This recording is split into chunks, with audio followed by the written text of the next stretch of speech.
नमस्कार, मैं कविता उनियाल। आप देख रहे हैं मीडिया टुडे टीवी। अफगानिस्तान में शर्मनाक हार के बाद अब अमेरिका सीरिया में मुंह की खाएगा।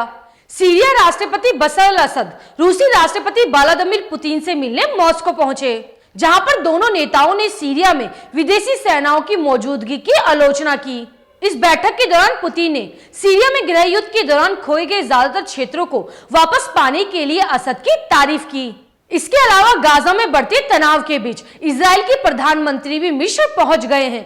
ये भी मैं आपको इसी वीडियो में विस्तार से बताऊंगी।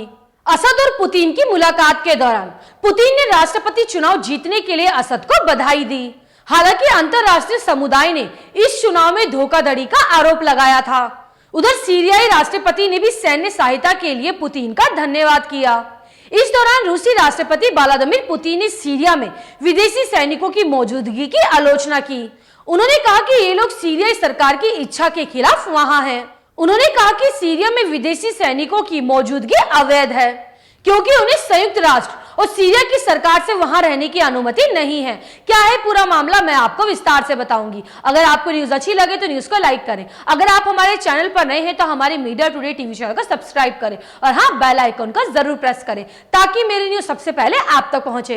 दरअसल 2019 में जब सीरिया की सेना विरोधियों के सामने पस्त होने लगी थी, तब रूस भी इस जंग में कूद गया था और सीरिया सरकार की मदद की थी, जिसके बाद सीरिया की सेना ने देश के ज्यादातर हिस्सों पर अपना कब्जा कर लिया था। इस वक्त पूरे सीरिया में रूस के सैकड़ों सैनिक तैनात हैं। इतना ही नहीं, सीरिया में रूस का एक सैन्य हवाई अड्डा भी मौजूद है। सीरिया में चल रहे गृह युद्ध के दौरान पिछले 10 सालों में राष्ट्रपति असद ने शायद ही रूस और ईरान को छोड़कर कोई विदेश यात्रा की होगी।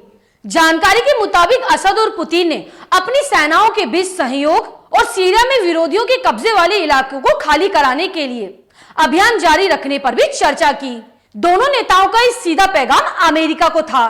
दोनों राष्ट्रपतियों ने पिछले साल जनवरी में सीरिया की राजधानी में पहली बार मुलाकात की थी। सीरियाई मीडिया ने बताया कि यह बैठक बहुत लंबी थी। इस मौके पर पुतिन ने कहा कि सीरिया में सभी विपक्षियों का एकजुट होना ही देश को अपने पैरों पर खड़ा कर सकता है।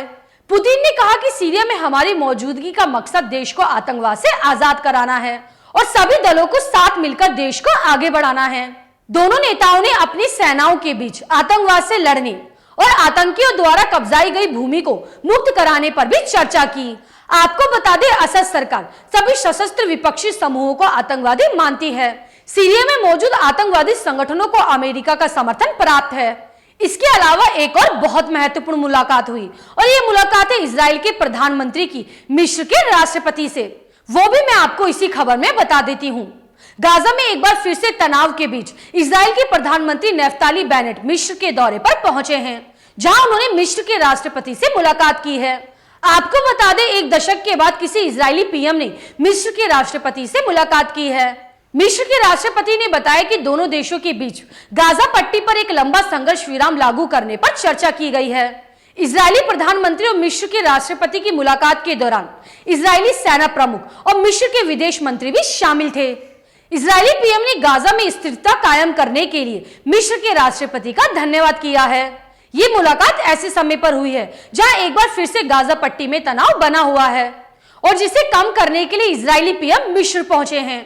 आपको बता दें, पिछली बार भी जब हमास और इजराइल के बीच जंग छिड़ी थी, तब मिस्र ने ही युद्ध विराम करवाया था। अब मिलेंगे अगली खबर के साथ। आपको मेरी ये न्यूज कैसी लगे मुझे कमेंट करके जरूर बताएं। शुक्रिया।